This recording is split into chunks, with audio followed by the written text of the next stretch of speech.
This is Gateway City Sports. This is the Derek King Sports Show. Cardinals, Blues, Mizzou Athletics, Chiefs. He has it covered. The Derek King Sports Show. Only on Gateway City Sports.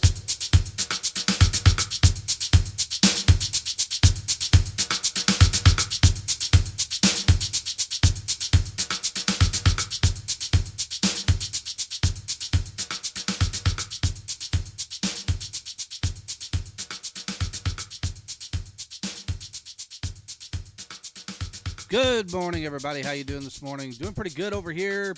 Decent day today. Sun's trying to peek out, but it's a good day because the Cardinals won. And let me tell you something. Not only did they win, they've been playing some darn good baseball, and we're going to talk about that here shortly. There's a few other housekeeping things that I want to get to right off the bat. If you guys aren't fans of the fan group, the Gateway City Sports fan group, make sure you go over and request access to that. That is not one of those things that you can just add it and, become a member of the group. You actually have to request access. So make sure that you do that under groups on Facebook, and you make sure you add it, because we talk about everything over there. We share all sorts of different articles from all over the world and have all sorts of discussions and lots of fun stuff about St. Louis sports, about national sports, about national subjects. So make sure that you guys go over and check those things out, because that's where you're going to get into a lot of the meat and potatoes of what's going on in the world of sports is over in that fan group. Now, I also ask you guys to make sure that you go over to the main page and like that as well. Make sure you turn on your notifications too. Go over to the YouTube page. There's the Gateway City Sports YouTube page and the Derek King Sports Show YouTube page. That's where this streams live every single week at 9 a.m. on Wednesdays. So, let's just get it. Oh, by the way, yeah, I'm wearing my Western Conference Championship Blues hoodie today. Busted that out. And also, wrong shoulder, sorry, my Retro Blues throwback there. I believe that's my Fanatics Retro Blues throwback there. Love that jersey. It's one of my favorite jerseys. So, let's talk about these Redbirds, all right? So, yesterday, almost in a soothsayer mentality, almost in a Nostradamus type of mentality approach.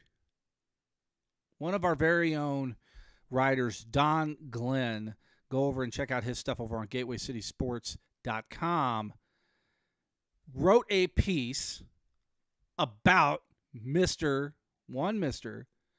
as I like to call him, Captain Canada himself, the one, the only Tyler O'Neill.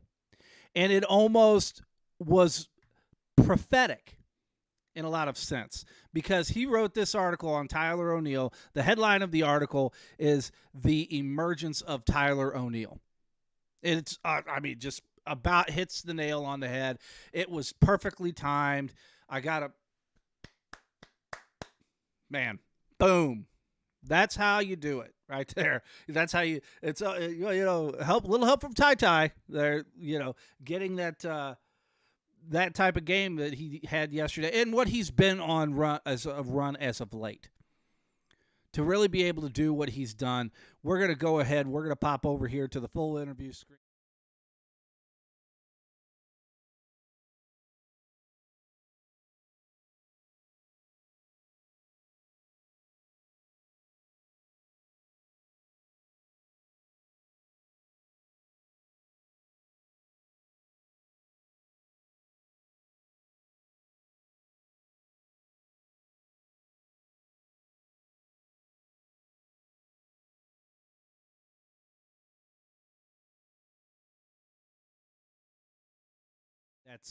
That's awesome.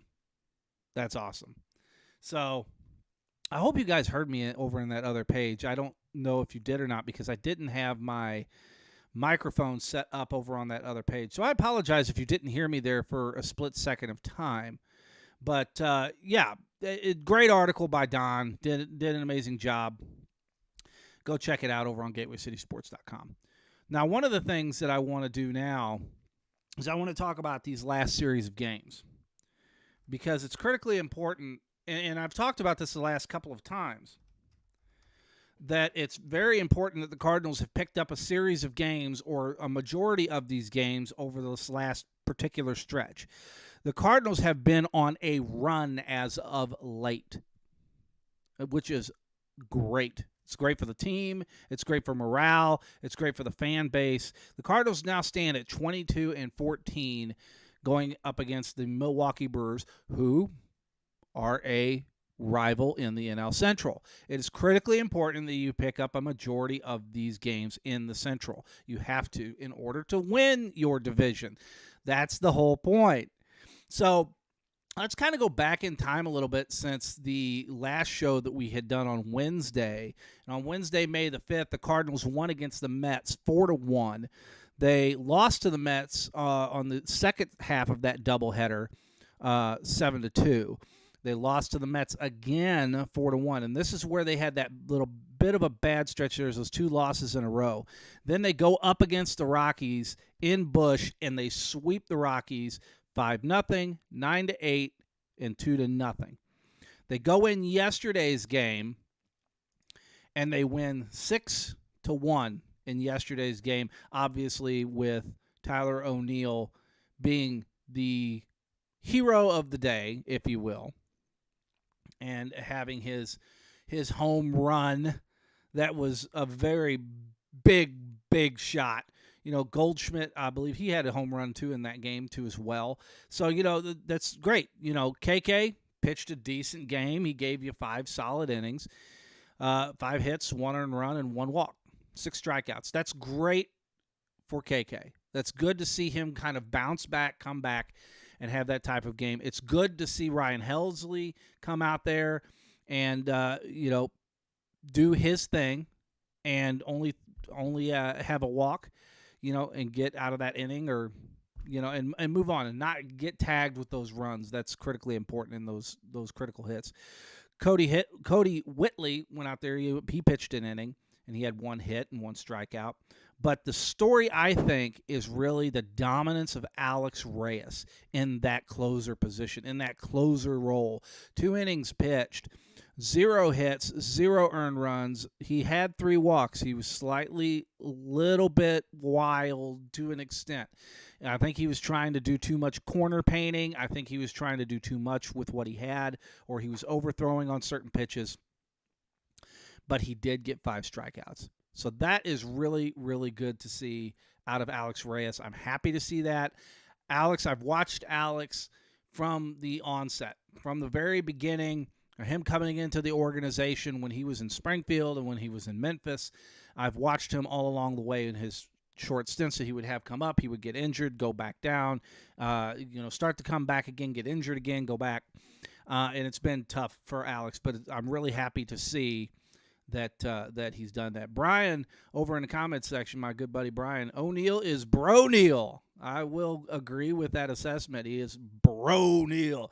I mean, have you seen this dude? I mean, obviously, in the article over on Gateway City Sports, Don's article, you could see the picture of him. He's a well-built gentleman. I'll put it to you that way. He's stacked. He's big boy. He puts up the weight. Yeah, I'd like to see what his workout regimen is. You know, what kind of protein shake is he drinking? You know, I mean, he is a stout young lad, but he's a small statured guy. He's speedy, he's quick, he's got agility. Love to see that. Love to see a guy that takes care of himself, that's in this business, that does what he manages to do, and you just love to see it. You just love to see it. So let's talk about a couple other things related to the Cardinals. And we're going to go into our next segment here in just a minute. So stick with me on this. One of the other things that I want to talk about the Cardinals is during that sweep, we had a couple of outstanding performances in that sweep that I want to talk about. Number one, Jack Flaherty. And I believe it was the second game. It was the Friday, May the 7th game against the Rockies where he just blanked them. 7 innings pitched, 3 hits, 0 earned runs, 1 walk, and 6 strikeouts. He commanded the zone. He was definitely going after hitters. He was staying in the zone. He was not trying to paint corners and do all this crazy stuff, but he had command. He was putting the ball out there. He was throwing hard. He was throwing strikes. That's what I love to see out of Jack Flaherty. When Jack Flaherty starts to try to paint the corners, do a little bit of Greg Maddux, if you will, tries to paint the corners, have all this command. Now, kid, throw it. Throw it and make them come hit it. And that's where you have the success. Ryan Helsley, also another great game. He goes in there and pitches an inning, 0 hits, 0 earned runs, 0 walks. Now, Ryan is not the type of strikeout pitcher like Alex Reyes is, where he has that electric stuff, where hitters think that they can get it, they think they can touch it, but once they swing, they realize their bat's made of Swiss cheese and they can't touch it. Ryan is much more of a pitch-to-contact type of pitcher, and I like to see that out of Ryan. He still pitches really well, but he's more of a pitch-to-contact type of guy. If he could get more movement on his balls, then left to right movement, I can't stress, even like when you're hitting and you're in that batter's box, how terrifying it is to have a pitch coming at you that cuts in. When you're, no matter if you're left or right, if it cuts in on you and it's going 95 mile an hour, it's going 93 mile an hour, it spooks you. I don't care what you say. Anybody that sits there and says, "Oh, I could stand in the batter's box and I could hit a major league pitcher," yeah, try me. Go stand in that box. I mean, have you seen those catchers' cams? Go over and check that out and see those pitchers that are throwing 95, 97 miles an hour, and they're throwing right up there, up underneath your bat. They're throwing right here. Yeah, let's see how well most everyday novice people do standing in the batter's box, because I'm going to tell you something. It's terrifying to have a ball coming at you that fast and, like a curveball that just drops in. It looks like a fastball coming out of the hand. It looks like a fastball as it immediately comes out. But the split second of time that it takes for that ball to get from the pitcher's hand to the batter's box is insanity. So that kind of covers the Cardinals stuff. One thing I want to touch real quick before we go to our first segment, go to our first break, is I want to talk about something that I was watching the other day. It was over on YouTube, and I can't recall who the creator was, so I apologize for that to the creator. But there's been this conversation about, remember here a couple years ago, they decided to juice the ball. We want more home runs. We want more sexiness in the game and all this other stuff. But they also were complaining about speeding up the game, right? And having the game go to a faster pace because it couldn't keep people's attention. Trust me, as a parent, as a husband, and having a life and having things to do in the real world, trust me, it's difficult whenever you got to sit down for 3 hours and 25 minutes and watch a game. It's next to impossible with little kids. If you have small children, it's hard. It's tough. So I applaud anybody out there that has little kids that can sit there for 2 hours 45 minutes and all that other stuff. And that's something that I think that needs to be addressed. And one of the things that was brought up that I thought was a decent idea was actually moving the pitcher's mound back a little bit, taking some of that velocity off of that ball before it gets to the batter. Remember back in the mid-late 60s whenever they lowered the mound. And I can't remember if they moved it back at that point. I don't think that they did. They did that earlier on. They moved it back. But they lowered the mound. So that way the pitcher was pitching straighter to the batter. Not necessarily straight. You're still pitching downhill. But just to have a more straight path to the batter instead of having an uphill, pitching downhill. It's harder on the batter when you've got to swipe up at the pitch. So moving the pitcher's mound back might be a potential option. As guys throw harder and harder and harder, there becomes a law of diminishing return at some point. And you see all of these guys blowing their elbows out. They're getting Tommy John surgery. They're throwing harder and harder and harder to get higher and higher and higher velocities. But now they've come to realize velocity is not the key. It's spin rate. It's how fast can you rotate that ball. And that's where pitchers have been cheating. We talked about this in the past few episodes about putting substances on the balls, on their fingers, on the lip of their cap. You can see Garrett Cole do this, and the fingers actually stick to his cap. You've seen other pitchers that have used emery board, emery cloth. They have used bits of sandpaper, nail files. I mean, you name it. They've used it. Hitters have done the same thing. Look at the George Brett situation back in the 80s whenever he had pine tar too far up the bat, so that way if the ball came down a little bit on the bat, he'd still get good contact. The ball would stick and come off the bat, and it wouldn't just slide off the bat and be a dribbler or be a pop-up as it got further down the bat, because they had rules and regulations. They still do. And look at the MLB rule book to where you cannot have pine tar past a certain point on the label, or up to a certain point to the label. Those who are much more familiar in that in the comments section over on the live feed can attest to that.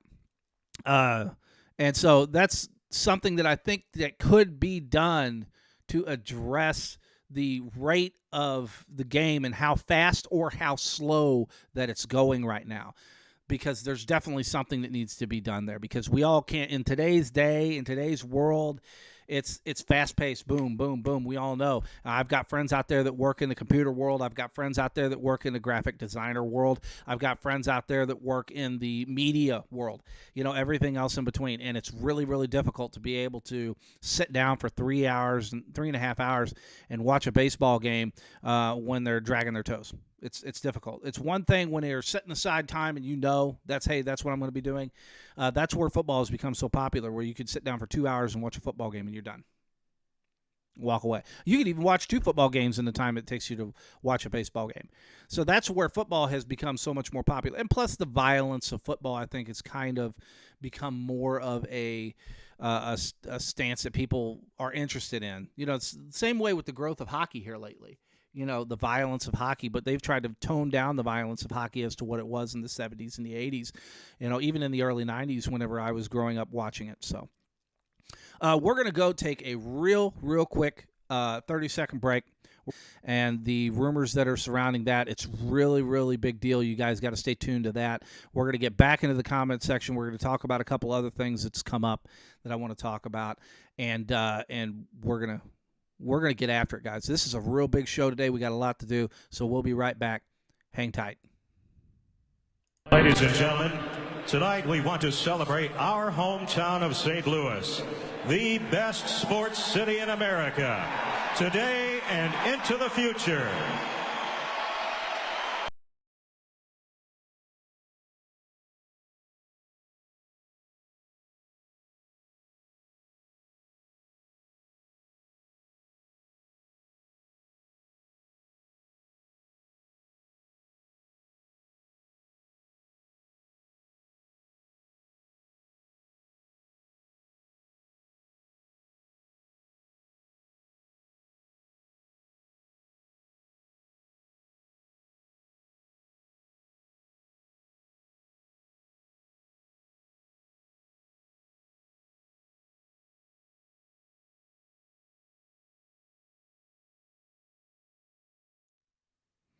All right, we're back. So this Oakland A's situation that needs to be discussed. Some of you probably know about it. Probably a lot of you don't know about it. But the Oakland A's are now exploring opportunities for relocation out of the Oakland market. This has now become the third major sports franchise, the third, that has now looked at or potentially will be relocating from the Oakland market. Now, there's a lot to be discussed about that. There's a lot to unpack here.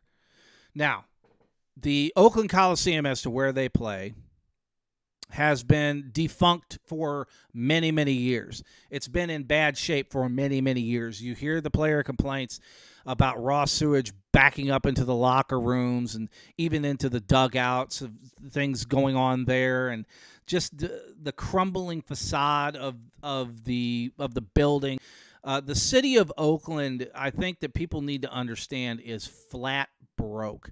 They do not have any money whatsoever. I don't even know how they manage to operate on a regular basis, being of the fact of how bad their financial situation is out there. I've spoken with many, many, many of fans. And I'm a big Oakland A's fan, too, as well. It's one of my 3 favorite teams, obviously, very first and foremost. Yours truly, the St. Louis Cardinals. But, the Oakland A's have always been one of my favorite teams. And to see them to this point to where they're playing in a stadium that is literally crumbling around them as you watch the game is sad. It's sad. It's upsetting. It's a lot of people here in St. Louis, in this market that's watching me and listening to me right now, either you're watching the live cast or you're listening to me on Apple iTunes, podcasts, you're listening to me on Spotify. You get it. Because we've seen teams relocate out of the St. Louis market, especially NFL teams, for a multitude of bad reasons, for a multitude of excuses of why they've relocated out of the St. Louis market, for a multitude of different issues that they've had with the market. Now, with Oakland, that's different because Oakland can get this thing done. They choose not to. They've already lost the Raiders. They've lost now the Warriors. So what else? They're going to lose the Oakland A's too, the last bastion of sports in the Bay Area for them. Well, when you have San Francisco right across the bay, it kind of puts you at a disadvantage where you're at in Oakland. Jason had brought up a really good point, and I was going to touch on this, but being the fact that he brought it up, that the stadium is privately financed. The plan that they've come up with, it's not always 100% privately financed. There's infrastructure programs that go into it. There's other things that you've got to take into consideration, but a majority of it is privately financed. But the city council won't vote on it. There's a multitude of reasons for this, and there's a lot of things that we don't get into on this show, specifically for the reason of I don't talk politics on this show. I refuse to talk politics. It ain't going to happen. But in this particular instance, that's what's going on here. I'm not talking about left versus right or anything else. I'm talking just politics. People positioning themselves, people putting themselves in positions of power, whose hand is going to get greased, who's going to make the money, how they're going to make the money. That's all the city of Oakland is worried about, is getting more money because they're broke. They don't have 2 pennies to rub together over there, and they're terrified that all their programs that they've initiated out there in that area will not be able to survive anymore for a multitude of reasons, which, once again, not going to get into. I have my own personal feelings on that, but that's the situation out there in Oakland. I think it's a ticking time bomb. I think it's a situation that you are waiting for where they're going to go. Now, here's the real conversation that needs to be had. I think, on a personal level, that the Oakland Athletics will no longer be the Oakland Athletics. I don't see any way, shape, or form that the city of Oakland has the money to be able to do even the simplest of infrastructure programs in order to keep that team there. Even if the stadium is 100% privately financed, I don't even think the city of Oakland has the money to even do the infrastructure programs that's required in order to put a stadium in, period. So now, where do they go? Got a handful of cities. We could talk about it. We've got Portland, Oregon. Okay, let's just list cities to begin with. We got Portland. We've got Vegas. We've got Montreal. We've got, that's kind of the biggies right there. So let's just stick with those 3. Let's stick with those 3. Portland, Vegas, Montreal. I think that pretty much most of us that are baseball fans and follow the business side of it can agree that that's probably the big 3. So let's look at that. There's other cities that could be discussed, but let's just look at those. Okay, Portland, I will have the same assessment to that as I do with football. Why would the Seattle Mariners allow another team to come in and park in that vicinity? They wouldn't. Nashville. Brian brought up a good one, Nashville. Let's throw that in there. So let's have 4. But we've already eliminated one from Portland, Oregon, being too close to Seattle. I understand the Portland market is big, and that you have a big populace base there. But you're not just talking about populace. You're not talking about filling a stadium. You're talking about a market, a TV market where you make the money. Okay, because you just look at it like puzzle pieces out of a puzzle. One piece here, one piece here, one piece here. You want them all to touch their corners, but you don't want them to intersect. You don't want one team pulling from another team's market. You never want that. Other teams aren't going to allow it. That's the reason it doesn't happen in the NFL. That's the reason they've moved teams around. That's why they're doing what they're doing. That's why they didn't want two teams in LA initially. So let's talk about Nashville, being that Brian had brought it up. Let's talk about that for a second. Okay? Nashville, growing hub, growing city, big growing city. A lot of infrastructure, a lot of programs, a lot of money coming into that city. A lot of money coming into that market. So, what say you? Why couldn't potentially the Oakland Athletics relocate to Nashville? It's an option. It's an option.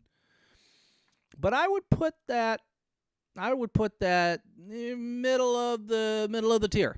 That's a good option. I think for a lot of teams it would be potentially a very good option for them to be able to do that. So let's look at the other team, Montreal, or the other city, Montreal. Montreal is, I think, right there at getting another franchise. They've been wanting the Expos back there. They're really, I think they're really coming about, but I think that's potentially going to end up being the Tampa Bay Rays. I really think that's probably who's eventually going to end up being the fact that Mr. Manfred has instated a policy of that if you want an expansion team, you got to pay, close to $2.5 billion, $2.2 billion or something like that. That's ridiculous. Absolutely ludicrous. Who is going to pay that kind of money for a major league franchise? Nobody's going to do it. Okay, so it's not even a conversation worth having. So let's talk about the one that I think. This is the one city that I think that it's going to be, and that's going to be Vegas. I think it's where the Raiders went. It's a booming market. Lots of public money to be had because of casinos, because of gambling, because of the nightlife. The Oakland Athletics have been tied to San Jose for many years. That's a possibility. But I really potentially see it being Vegas. Vegas is really the new thing. It's the big market. Now, it's up to Vegas really whether or not they want to, go after that. But the fact of the matter is that, we'll have to wait and see. Let's pop over. There's been a couple of really good comments. I want to address it over there. And Jason's been kind of chiming in on this because Jason's big in on this. And he says his three cities, Portland, Montreal, and San Antonio. I wouldn't disagree with San Antonio. That's a good option. But he also said the A's president got awkward on camera when asked about Montreal. Yeah, I did see that. And he did get a little bit, awkward. I don't think that he wants to go to Montreal. He's a Southern California guy. I think he wants to stay in Southern California. I think if he had his pick, he would go to San Jose, and maybe that's still an option. But I think Vegas is number 2. And I think it really depends on where the options are, where the money's at, and where they're going to go from here. That's really what it kind of comes down to. So with the Oakland A's situation going forward, I see them relocating. And I personally think it's either going to be Vegas or San Jose. It's going to be one or the other. That's going to be it. Now, I don't know if there's going to be other teams that are going to argue with that, with them potentially going with San Jose. I don't think there's going to be any teams that's going to argue with the Las Vegas market move. So we'll see. We will have to wait and see. So we're going to take another quick break here real fast, and we will be right back here in just a second. We got some more things that we need to cover on the football side of things. And we're going to touch base back over on the comment side of sections of things. So we'll be right back real quick. Hang tight.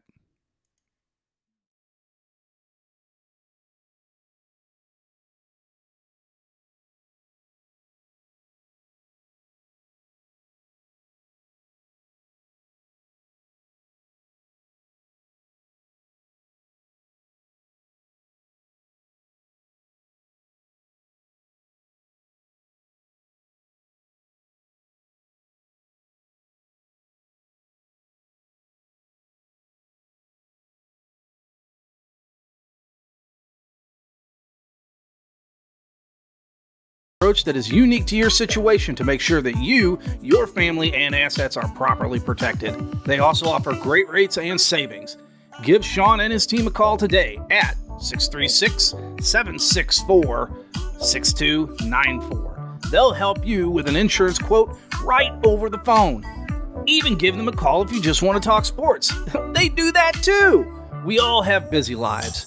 So you can also email Sean at SeanWiley@allstate.com and talk to him about your coverage options. And remember, you're in good hands with Allstate.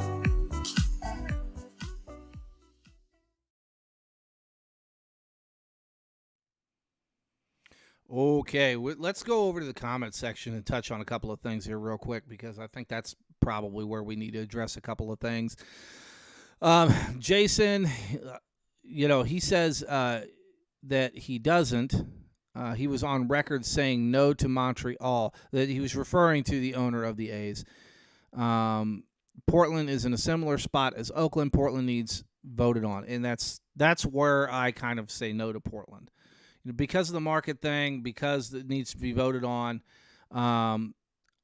I think that Vegas is probably Vegas and San Jose. I think that's really the big two. Brian says if the A's go to Vegas, then Pete Rose belongs in the Hall. I've said Pete Rose belongs in the Hall of Fame anyway, regardless of where teams are going or anything else. There's a lot of people that personally know me that know how I feel about the whole Pete Rose thing and knows that I don't call it the Hall of Moral Superiority. I call it the Hall of Fame for a reason. There are football players in the Hall of Fame, the NFL Hall of Fame, that have been voted on. Bad character guys, but they get into the Hall anyway. But why is that? Because the NFL Hall, let's go on a little bit of a Hall of Fame talk for a minute, because I think that's really important for people to understand of that how many people sit on the voting committee for the Baseball Hall of Fame versus how many people sit on the committee for the Pro Football Hall of Fame committee. In the Baseball Hall of Fame committee, what is there, like 200 and something? Close to 300. There's several hundred that I know of, well over 100 of voting members that vote on the Baseball Hall of Fame. So you have all of these different opinions about who should and who shouldn't and all this other stuff. And the bylaws are very kind of cloudy, to say the least. Now, the Pro Football Hall of Fame, I believe, if I'm not mistaken, it's 48 members for the Pro Football Hall of Fame. 48, I think. Correct me if I'm wrong. I'm pretty sure it's 48 that vote on Pro Football Hall of Fame members. So now, let's think about that for a second. When you only have 48 people voting versus, let's say, 200, all of these different people have different opinions. They all come from different walks of life and different areas and different fan bases and fan groups. What if a certain player came up, like say for a St. Louis fan, and if a player came up and he played for the Cubs? Well, you hate the Cubs. Can't vote for a Cubs player, but yet you're a voting member. So the bylaws are what keep the checks and balances. They keep everything on the level. Well, with the NFL Hall of Fame, number one, smaller amount of members. So that's key. Much, much smaller amount of members.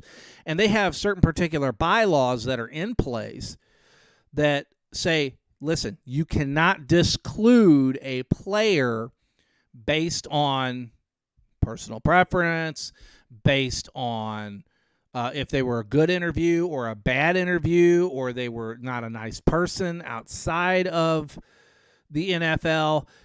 Now, there are certain particular caveats. They cannot have been banned, Pete Rose.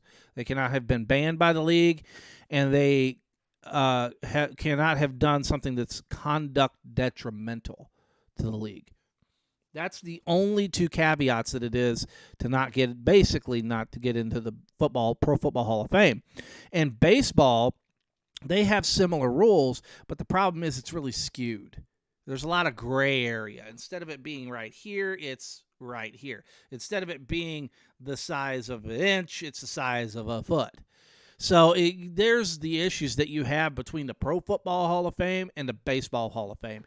And why certain particular people like Pete Rose aren't in, number one, because he lied. Number two, because he's kind of a, you know what. Number three, he gambled and he got banned. Okay, so if he would have come clean initially and say, yeah, you know what, gosh, golly gee, I'm sorry I did this, and I'm going to pay my penance, and I'm going to do what I'm supposed to do. And all. No, he became indignant, and he became abrasive, and he fought the league, and the league banned him, and that's where we're in the situation. Do I believe Pete Rose will be in the Hall of Fame? Yeah. After he's gone, after he's dead and gone, I think that's probably going to be the situation.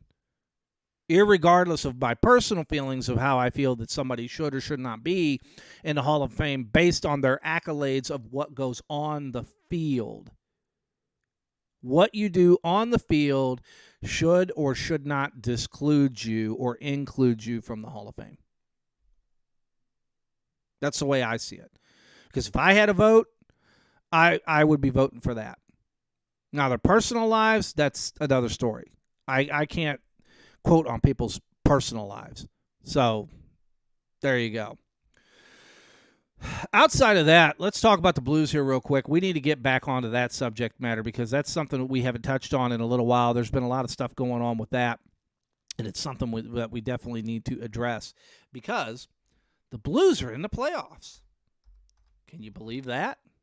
Isn't that neat? The Blues are in the playoffs. I mean, they fell backwards into the playoffs, but they are in the playoffs nonetheless. So they now have a couple of games coming up against the Wild. Those are going to be interesting games that I really want to kind of pay attention to. They've been on a kind of hot, cold streak here as of late. Out of the last several games, let's go back 1, 2, 3, 4, 5, 6, 7, 8, 9, 10. Let's go back 10 games. Okay. The Blues have won out of those 10 games 1, 2, 3, 4, 5, 6. Yeah, 6. 6 games out of 10. So you have about a 60% win rate. That's not great, but it's not bad. I would rather see it as a 70% win rate. But, you know, you get at least you're winning more than you're losing. That's really the key. But now you got these next couple of games up against the Wild that are coming up. And so then we're going to get into the playoffs. And we're going to be talking about that. We're going to be talking about how that's going to pan out, how that's going to play out, how far are the Blues going to be able to get, what's the structure going to look like. I don't know, but I can tell you that I'm very happy to see certain particular people come back into the fold and players that are playing to the abilities that I know that they can play at. And the key to winning in playoff hockey is tough, physical hockey. You've got to smash the other guy in the mouth. You've got to bash him into the boards. You have to be rough because that's the only way that you're going to win physicality in the playoffs. Physicality can go so far in the regular season, but you have to have speed, you have to have scoring, and you still have to have that in the playoffs to a certain extent. I'm not discounting it. But I am stating one very important thing, and that is you have to be extraordinarily physical in the playoffs in the NHL if you want to succeed. So we're going to be keeping a close eye on that here coming up. Outside of that, I mean, I really don't have a whole lot else that I want to touch on. There's been some moves in the NFL and some stuff that's been going on with that. If you guys, like I do, you followed the Arizona Cardinals. That's probably my favorite football team. That's who I watch on the regular. They have now told, being that they had drafted Collins, a linebacker, they have basically named him the starting linebacker in Arizona for the Cardinals, and they've told their sitting linebacker, Jordan Hicks, no relation to the Jordan Hicks of the St. Louis Cardinals, but their linebacker, their veteran linebacker there, to go ahead and seek a trade. And a lot of that has to do with money. You know, there's a lot of teams that are moving players around because of money. The Bears tried trading Nick Foles over the draft. I think they're still potentially trying to trade him. Nobody's wanting to take it because of the money, especially for a backup quarterback, you know, to hold the clipboard, sit on the bench. They really don't want that. that kind of payroll on their system. So I don't really necessarily blame them. You still got the Denver situation that's out there. They went and picked up Teddy Bridgewater. There's been hot rumors that Aaron Rodgers potentially could be getting traded there from the Green Bay Packers. That remains to be seen. We'll have to wait and see on that. I heard about that quite a while ago, and obviously it's just not one of those things that you just bring up in a live stream or that you write an article about, whatever the case is, especially when you hear rumors and innuendo. But I've been hearing that for quite some time, and then it got real hot just prior to the draft, and I remember having personal conversations with friends of mine saying, look, there could potentially be a move here with the Packers moving Aaron Rodgers to the Denver Broncos.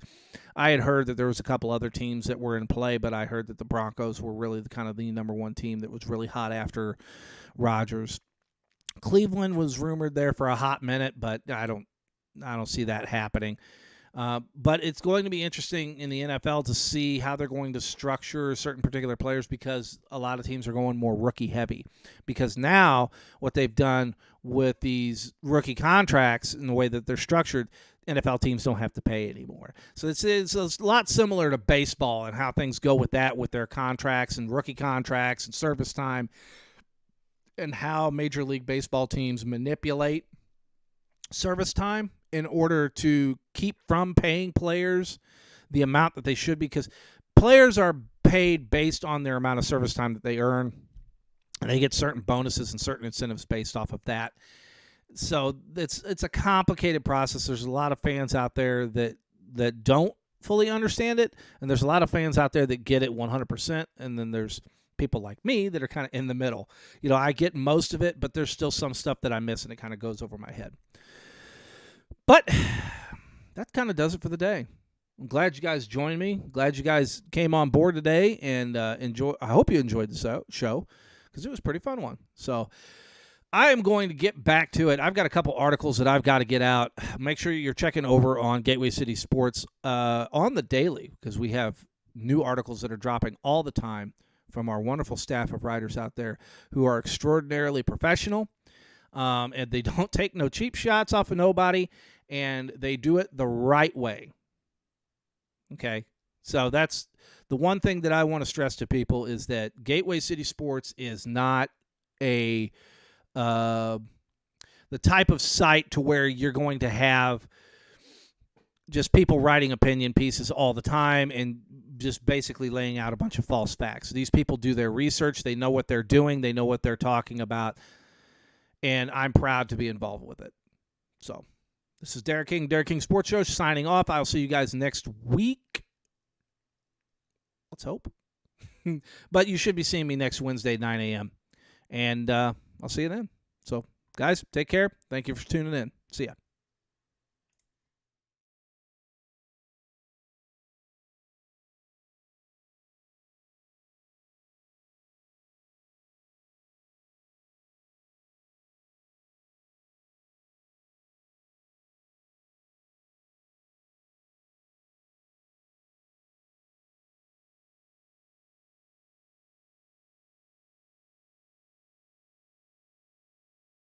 On Gateway City Sports.